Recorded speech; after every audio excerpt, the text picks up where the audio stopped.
Bienvenidas, bienvenidos, bienvenides a esta nueva clase de psicología social en su sesión asincrónica.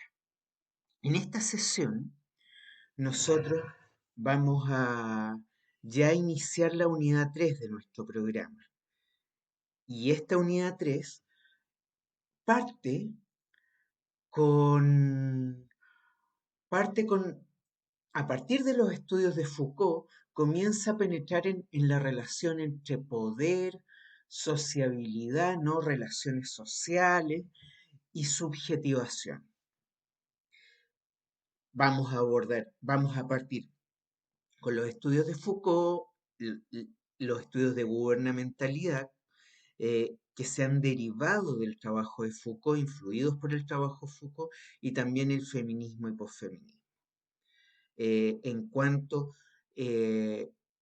justamente lo que hacen en buena parte no es solo enriquecer la visión del análisis social, el análisis psicosocial, sino que además eh, eh, su trabajo, el trabajo a partir de estas perspectivas, se caracteriza justamente por desafiar los modos como han sido comprendidos los procesos de hacerse sujetos, subjetivación, incorporando, enriqueciendo miradas situadas, heterogéneas, que no desconocen el hecho de que nos construimos desde unas relaciones sociales que están marcadas, que materializan relaciones de poder, que concretan relaciones de poder, pero esto opera de modo situado. Y eso, como veremos, ya está desde los trabajos de Michel Foucault hasta, hasta los trabajos más actuales de las perspectivas más posfeministas en ciencias sociales y en los textos que ustedes van a leer, sobre todo de la mirada feminista, ahí en psicología social directamente. Así que así iniciamos nuestra tercera unidad con esta sesión, Poder y Subjetivación, Foucault y los estudios de la gubernamentalidad. En esta sesión, particularmente, vamos a trabajar con el Foucault más genealógico. Se habla que el trabajo de Michel Foucault tiene un periodo más arqueológico, que es más estructuralista, que un poco uno lo distingue. ¿Se acuerdan cuando vimos la definición de discurso que ofrece Foucault como aquellas reglas no explícitas que permiten decir algo, pensar algo, concebir algo? Esas reglas no explícitas, no dice Foucault, hay que escarbar para encontrarlas. El arqueólogo, ¿no? Que va y va buscando, buscando hasta que encuentra esto, ¿no? Las reglas que permiten decir algo, permiten pensar algo, permiten concebir algo. Pero ahí pareciera que esas reglas estaban ahí, como un hallazgo arqueológico. Aquí en este cerro estaba, yo no sabía, estaba parado arriba de este cerro, pero empecé a hacer unos hoyos y encontré, no sé, una construcción eh, inca, maya, etcétera. ¿No? El arqueólogo hace eso y descubre algo que estaba ahí y estaba oculto. El trabajo de Foucault, que en la perspectiva arqueológica sobre todo uno lo encuentra en el periodo además más dominante del estructuralismo, ¿no? Que son los 60, eh, en ese periodo, incluso inicio de los 70, está esta mirada, ¿no? La del arqueólogo, que busca para encontrar eso que está a la base. Muy, muy estructuralista, como ustedes pueden ver, ¿no? La estructura que está a la base y que permite todo. Pero paulatinamente va a ir evolucionando el pensamiento Foucaultiano, muy en contacto con otras lecturas, el trabajo de los semiólogos en el Colegio de Francia.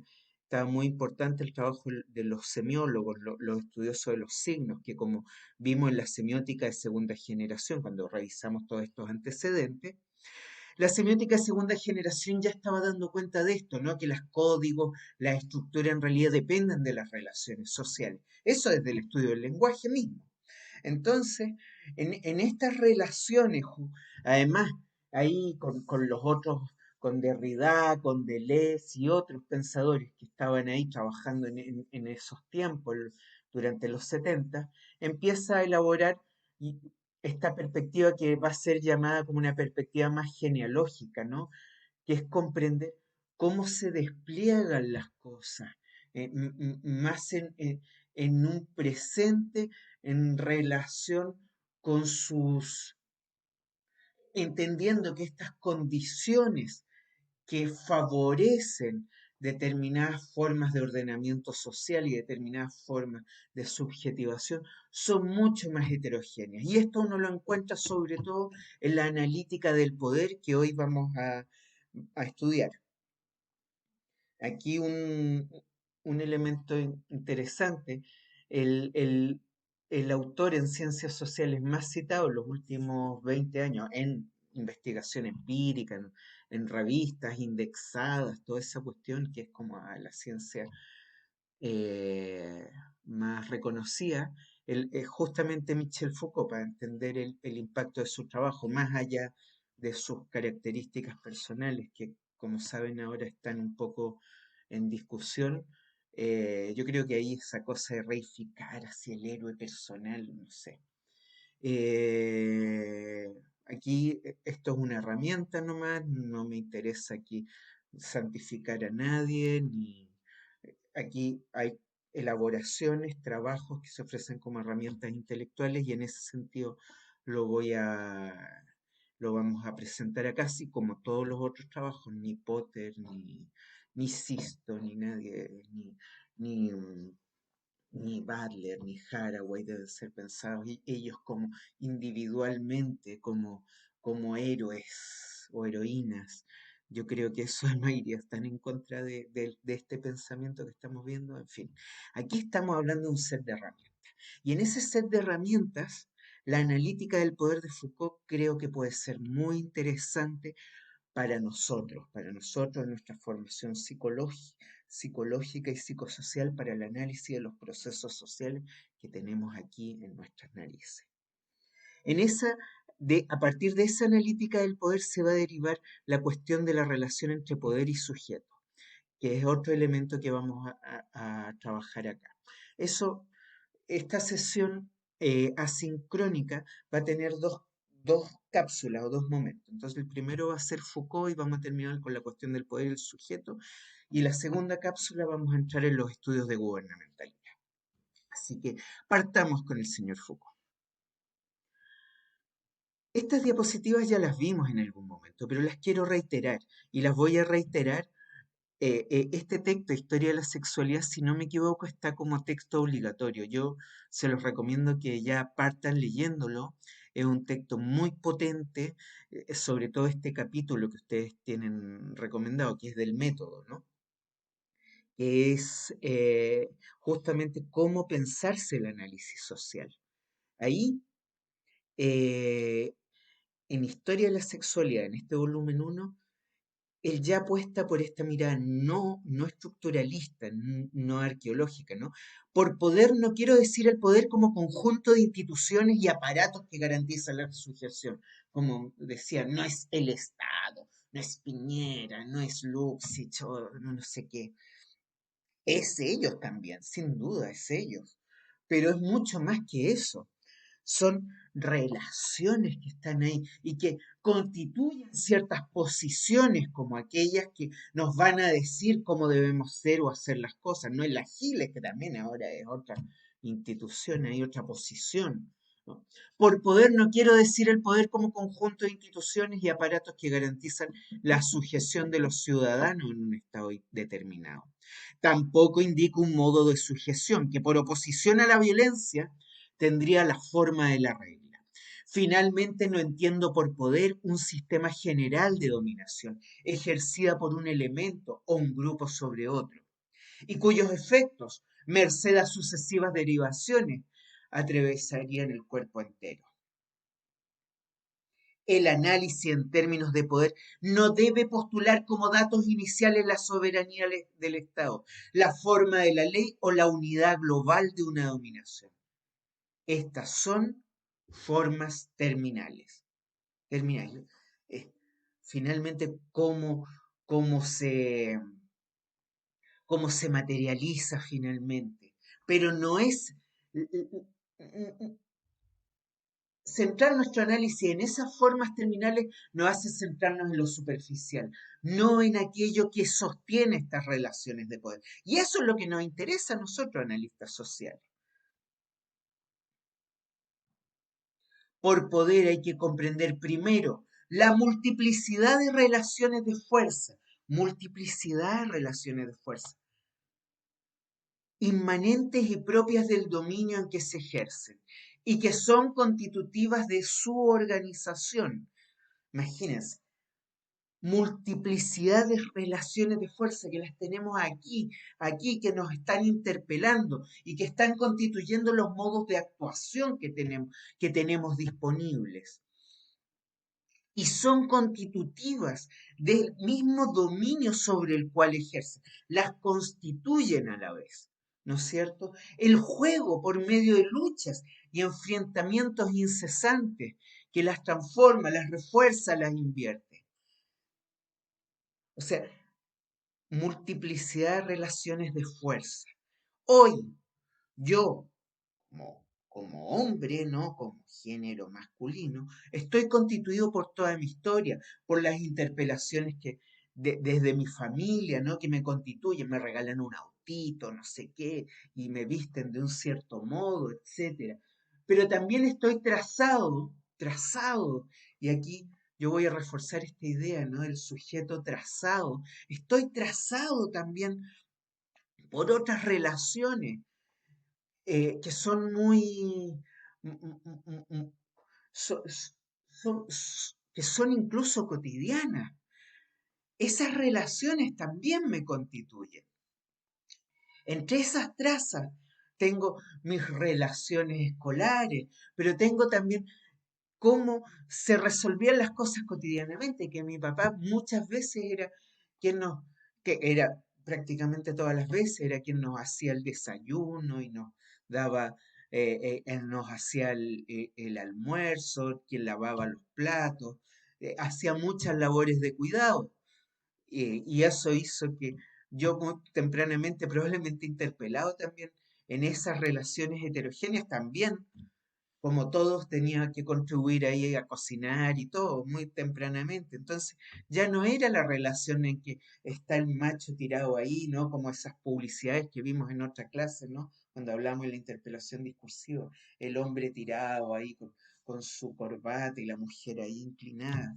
Las relaciones cotidianas se despliegan de modos heterogéneos y eso va generando relaciones distintas. Luego están mis lecturas probablemente que fui teniendo con mis amigas, amigos, en que empezamos a intercambiar textos, empezamos a leer ciencias sociales, feminismo, por allá, por los 80, 90, en ciencias sociales, y las discusiones que íbamos teniendo. Eso también permeó quién era yo, y así podemos, cada uno puede, así como hicimos los mapas de la ANT, podemos trazar esos mapas de interpelaciones, mediante, incluso una trayectoria de interpelaciones de esta a este, yo mismo, cómo me he ido construyendo y cómo me estoy construyendo ahora, cómo soy interpelado por relaciones heterogéneas múltiples, aquí y ahora. Yo cuando me junto con mis compañeras, compañeros sindicalistas, ahí es como el vino en el barucho, ¿no? Bueno, cuando se podía hacer eso. Y terminábamos muchas veces nuestros seminarios ahí, compartiendo unas cañas de un vino que no era de etiqueta clara o de etiqueta reconocida, no era, no era de 4.000 pesos, ni mucho menos, por supuesto, ¿no? Pero en esos vinos ahí, pero también me relaciono, no sé, las heterogéneas relaciones que construimos cotidianamente son múltiples y mediante esas relaciones heterogéneas se despliegan interpelaciones muy distintas. Insisto, pueden ustedes, no es una tarea ni nada, pero una sugerencia, pueden trazar un mapa de las interpelaciones que hoy los constituyen y van a descubrir la heterogeneidad de interpelaciones que demandan formas de sujeción distintas, pero también incluyen y constituyen formas de ordenamiento social incluso opuestas entre sí. Y todas estas están aquí realizando juegos de lucha, enfrentamiento incesante en la vida social. Esos luchas y enfrentamientos incesantes van transformando, reforzando, invirtiendo estas relaciones de fuerza o estas líneas de fuerza. Entonces, también se van traslapando unas sobre otras, ¿no? Aquí el trabajo de Butler sobre género da cuenta mucho de eso, que es como lo que Deleuze llama también la repetición, ¿no? O Derrida habla de acumulaciones metafóricas, ¿no? Que es como una cosa sobre otra va generando los elementos más sólidos de las relaciones de poder, ¿no? Ahí Butler lo trabaja mucho con el tema de género, ¿no? En cómo estas relaciones se van, ¿no? Lo que yo decía, ¿no? El autito, la cheliquito celeste, etcétera. La interpelación de lo que debe hacer el macho o no debe hacer, etcétera, van generando estas acumulaciones metafóricas o estos apoyos que encuentran estas relaciones de fuerza unas en las otras, que forman cadena o sistema, pero también esta analítica nos permite comprender que esa cadena o sistema no es permanente a pesar de que parezca algo sólido, sino que también está pleno de pequeños corrimientos, contradicciones, etcétera.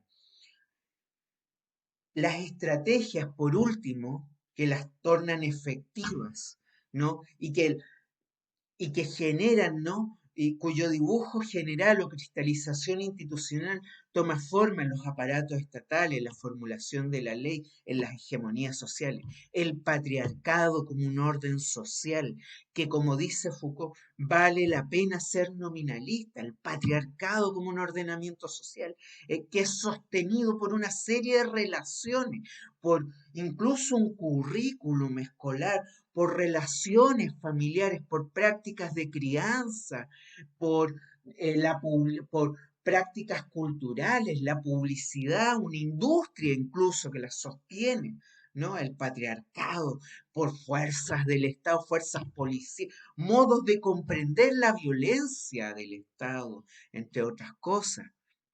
El patriarcado, eso es una forma de hegemonía social. Claro que sí, aquí hay una consolidación. Pero ¿qué es el patriarcado? Nosotros como psicólogos sociales que nos interesa, no nos interesa la descripción estructural, nos interesan las relaciones en las cuales nosotros como sujetos tenemos una oportunidad. Como psicólogos sociales debemos ir más allá y no nos basta. El patriarcado como etiqueta es muy importante porque nos permite denunciar.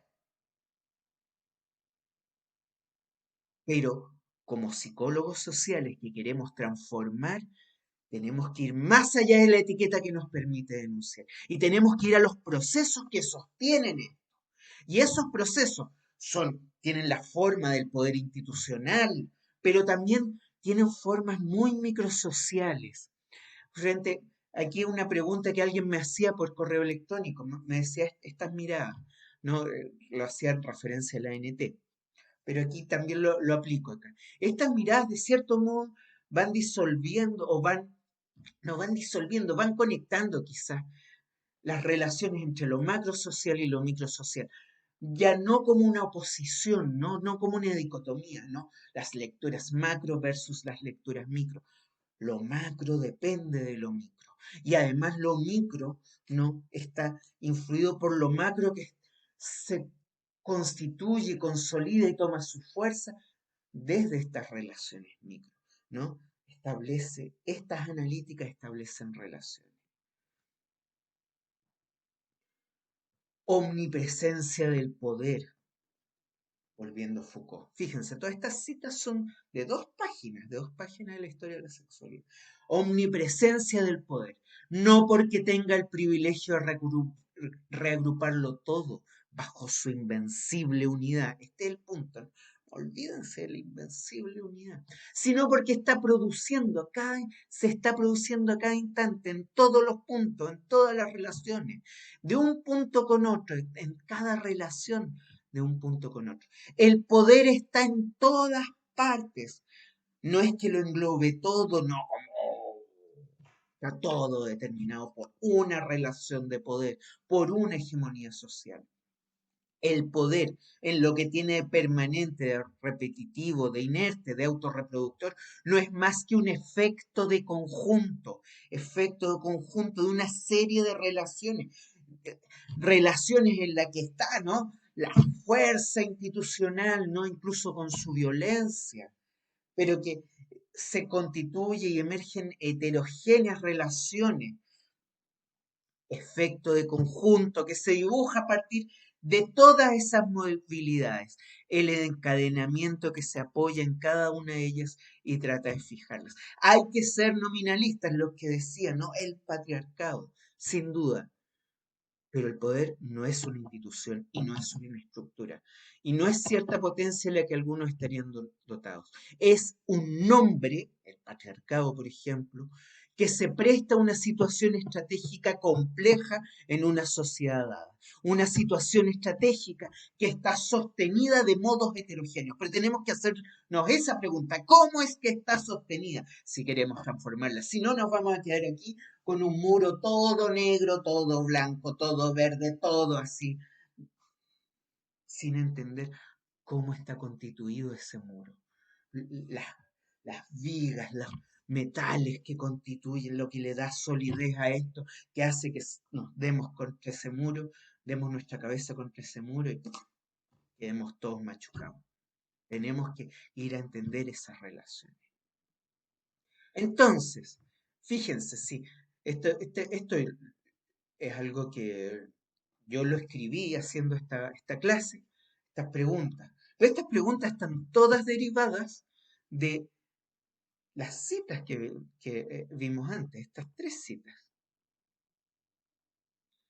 ¿Qué formas terminales podemos apreciar? Así, ¿cuáles son las formas terminales que tenemos al frente? No, el patriarcado, no sé, otras formas terminales. ¿Qué hegemonías sociales nos resultan relevantes hoy? Hagámonos esa pregunta, háganse ustedes esa pregunta mientras. Ahora pensemos, ¿qué aparatos, qué prácticas sostienen estas formas terminales? ¿No? Entonces, ¿qué aparatos, qué prácticas sostienen? ¿No? El currículum, prácticas de crianza, también todo lo que es la producción cultural, ¿no? Los medios de comunicación, la publicidad, etcétera. Estos aparatos y prácticas actúan en distintos niveles y dimensiones. El currículum escolar actúa en un nivel, ¿no? Las prácticas de crianza están situadas en la familia. ¿Cuáles son sus niveles y dimensiones? ¿Cómo se conectan unas sobre otras? ¿Qué relaciones de fuerza emergen, ¿no? Que tienen que ver con cómo se conectan. Existen prácticas y o fuerzas heterogéneas que sostienen y o disputan en los espacios prácticos concretos y en los distintos niveles y o dimensiones. ¿Existen prácticas y o fuerzas heterogéneas? Hagámonos esta pregunta. ¿Qué juegos de fuerza podemos apreciar en los distintos niveles? ¿Qué juegos de fuerza? ¿No? Tensiones ahí. ¿Hay algo que emerge desde abajo y sea distinto? ¿Qué relaciones de transformación, reforzamiento, inversión, apoyo, entre otros, se establecen? Cadenas, sistemas, por un lado, o corrimiento y contradicciones. Podemos apreciar el despliegue de dichas relaciones de fuerza. Hagámonos esa pregunta con cada forma de hegemonía social que nos resulta relevante hoy. La presentación de PowerPoint va a estar ahí disponible, así que la descarguen y van a tener estas preguntas ahí. Háganse estas preguntas en relación a cualquier forma de poder que tengan al frente, ¿no? Aquí, ¿no es cierto? El patriarcado mansplaining es una forma que además operaba mucho en las asambleas de psicología, por ejemplo, hasta hace poco. Ahí el mayo del 2018, el mayo feminista hizo mucho ahí para cambiar el orden de nuestra asamblea, por ejemplo. Hay prácticas que están ahí. Fíjense, ahí se produce algo, un descontento que empieza a brotar por distintos modos, ¿no? El mayo feminista. y las consecuencias que yo espero estén teniendo en nuestras casas, en cómo estamos negociando las prácticas de cuidado y otras cosas que son tan cotidianas, ¿no? No esos discursos que a mi juicio son bastante también reificantes, no el macho de yo soy un deconstruido, eso qué es, qué reproduce eso, esa frase, ¿no? Y cómo posiciona al sujeto de nuevo como una autoridad, ¿no? Que puede deconstruirse. No, aquí esto, la transformación, ¿no? Y por eso es interesante esto, relaciones de transformación, reforzamiento, inversión, los juegos de fuerza, es situarse en las prácticas cotidianas, situarse en cómo de ahí emerge y formas de transformación que pueden llegar a articularse y generar una voz fuerte y reconocida como la fue la del Mayo Feminista y sus secuelas hasta ahora, ¿no? Igual la marcha post estallido social más grande fue el 8 de marzo, justo antes de la pandemia. Fíjense la fuerza de esto. Y aquí nos vamos a ir acercando ya, ¿no? A partir de esta analítica del poder nos vamos a ir acercando a esta relación entre poder y sujeto. Para eso tenemos que recordar este otro tipo, ¿no? Althusser, su trabajo en torno a ideología y aparatos ideológicos del Estado, que tienen que haber visto en teoría social el año pasado. Es importante porque aquí Althusser, que Foucault reconoce la influencia de Althusser en su pensamiento, es muy fuerte la articulación. Althusser, y aquí hay una cita, justamente vincula a la sujeción con el poder. Quizá el poder todavía en el trabajo de Althusser bastante estable, bastante estructural, ¿no? Y desde ese punto de vista, el sujeto sujetado en una relación más subordinada a las relaciones de poder, es un poco lo que está ahí. Pero traigo esta cita a la mano porque simplemente nos recuerda esta relación entre sujeto y poder. Decimos que la categoría de sujeto es constitutiva de toda ideología. Recuerden que la noción de ideología funciona como aquello que sostiene un orden social en Althusser, ¿no? Entonces, la categoría de sujeto es constitutiva de toda ideología. Pero agregamos enseguida que la categoría de sujeto es constitutiva de toda ideología solo en tanto toda ideología tiene por función que la define, la constitución de los individuos concretos en sujetos.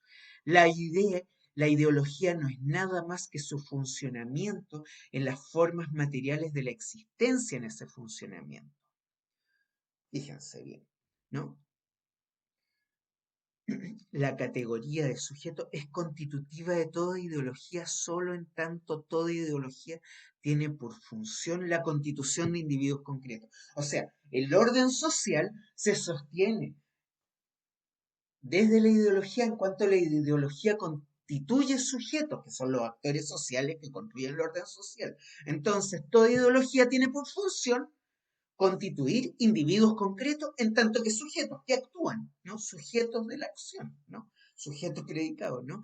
La ideología no es nada más que su funcionamiento en las formas materiales de existencia de ese funcionamiento.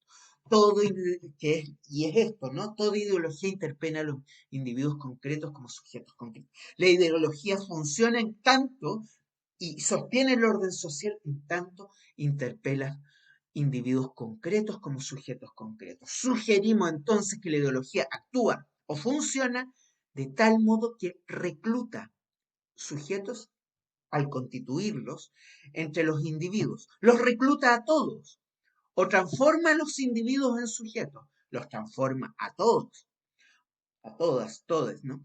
Por medio de esta operación muy precisa que llamamos interpelación y que se puede representar con la más trivial y corriente interpelación policial. O no. Usted, oiga, y nos damos vuelta, ¿no? Pero esto opera en las relaciones cotidianas y es muy interesante el trabajo de Vygotsky en relación a cómo en psicología del desarrollo, cómo el aparato, cómo los mecanismos, cómo los mecanismos psicológicos, los procesos psicológicos son internalizados desde las relaciones sociales, desde las relaciones más cotidianas y contingentes que tiene el bebé desde que nace, en cuanto es interpelado por todo lo que hay alrededor y lo va moldeando en esos procesos de interpelación continuamente. Cada relación es una interpelación. Cada vez que se le dice algo, se le sujeta algo, ¿no? Este ejemplo que da Vygotsky del gesto de señalar, cuando el bebé tira el dedo, al principio es un gesto que no tiene ningún significado, ¿no? Pero es la mamá, el papá, el hermano, hermana, el que interpreta esto como el gesto de señalar, el bebé quiere algo y se lo entrega. Entonces, ese significado estuvo afuera en la relación y es el sujeto el que lo va internalizando. Esto es un ejemplo muy concreto, muy desde la psicología, desde una psicología del desarrollo muy conectada con estas miradas más psicosociales que estamos viendo, que permite ilustrar esta relación de interpelación, en la cual el sujeto se constituye en cuanto tal. Los sujetos marchan solos. En la aceptación corriente del término, sujeto significa efectivamente una subjetividad libre, un centro de iniciativa, el autor y responsable de su acto, el sujeto que se ha constituido mediante todas estas relaciones de interpelación, es un actor que actúa, marchan solos, actúa libremente, ¿no? Responsable de sus actos, un ser sojuzgado, también sometido a autoridades superiores, heterogéneas autoridades superiores. Mi madre, mi padre son autoridades superiores, mis colegas son autoridades también. Ustedes también, los estudiantes, son una autoridad muy fuerte en la relación docente-académica en una universidad. O sea, hay distintas relaciones de superioridad. Obviamente la autoridad superior, el Ministerio de Educación, ahora la Superintendencia de Educación, que regula los procesos de enseñanza, aprendizaje en la Superintendencia de Educación Superior, ¿no? El rector, ¿no? La directora de escuela, etcétera.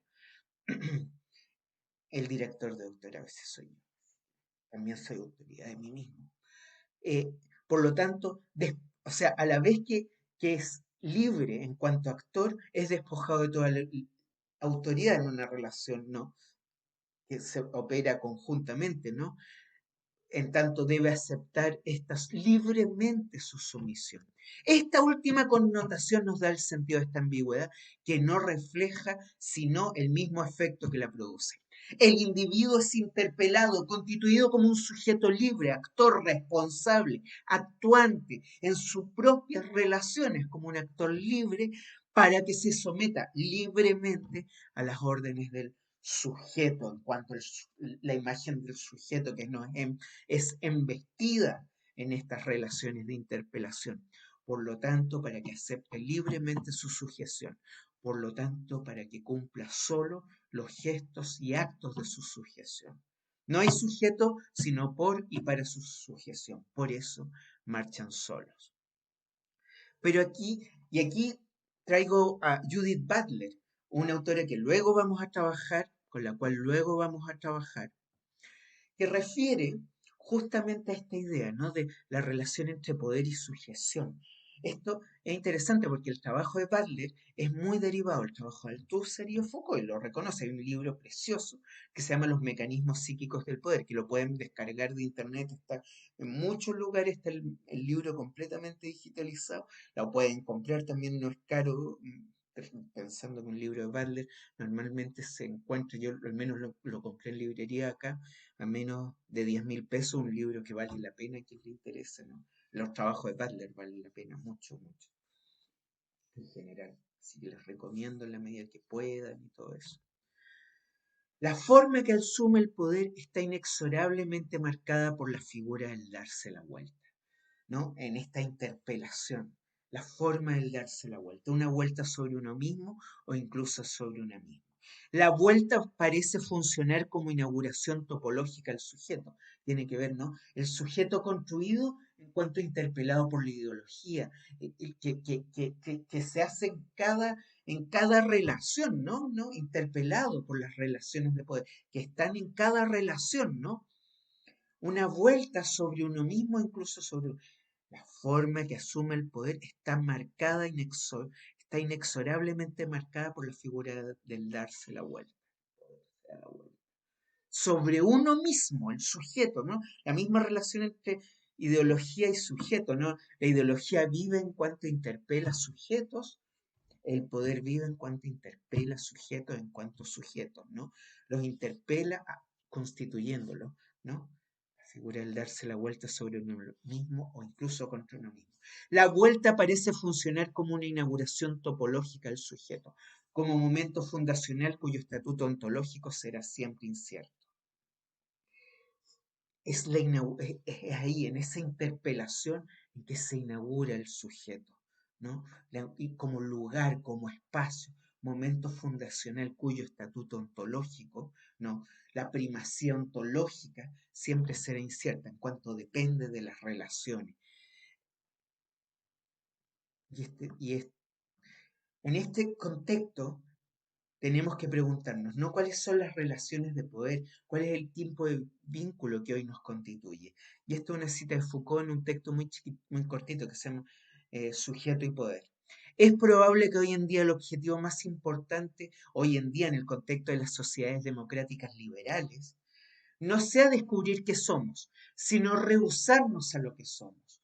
Debemos imaginarnos y construir lo que podríamos ser para liberarnos de este tipo de doble vínculo político, que es la simultánea individualización y totalización de las modernas estructuras de poder. Aquí tiene que ver con que las sociedades liberales contemporáneas, nosotros estamos siendo interpelados como sujetos libres, que debemos cumplir nuestros deseos, nuestra satisfacción, ¿no es cierto? Debemos autorrealizarnos, ¿no?